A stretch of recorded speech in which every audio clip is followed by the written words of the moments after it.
mas-uuliyiinta xisbiga wadajir oo ka damqaday xaaladda murugada leh ee la soo diristay qoyska marxuumkii geeriyooday ee lagu gubay magaalada Muqdisho dabadeedna la dilay ee ka geeriyooday ilaa iyo 12 caruur ah isaga oo lahaa laba xaas ayaa maanta waxa ay booqdeen ehelada marxuumkaasi Cawiil Maxamed Soodi oo kamid ah mas-uuliyiinta ugu sarsareysa ee xisbiga wadajir ayaa waalidiinta marxuumka iyo sidoo kale caruurtiisa la kulmay waxaana Cawiil Maxamed Soodi oo xisbiga wadajir ka tirsan uu ku wareejiyay qoyska marxuumka lacag gaaraysa $1,000 taasi oo loogu talagalay duugta kuna beegan maalinta berita ah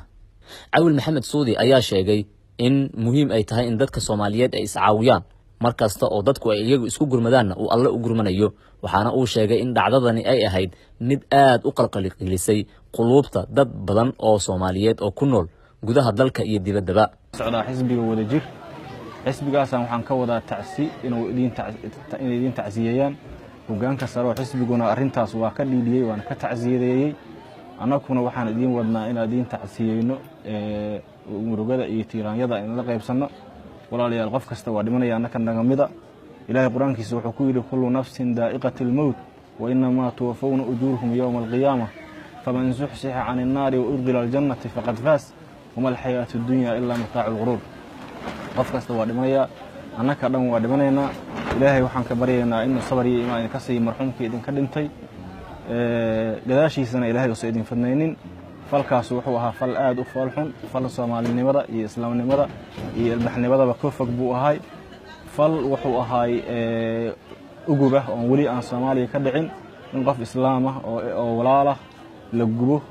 inta la dilo adana la gubo waxaana ugu baaqaynaa oo ku boorinaynaa culimada diinka Soomaaliyeed aqoon-yahanka dhalinyarada iyo dawladda inay falkaas si isku mid ah ay uga dhiidhiyaan una cambaareeyaan ehelada marxuumka ayaa dhankooda ka hadlay kana mahad celiyay lacagtan $1,000 ah ee loogu talagalay in lagu aaso marxuumka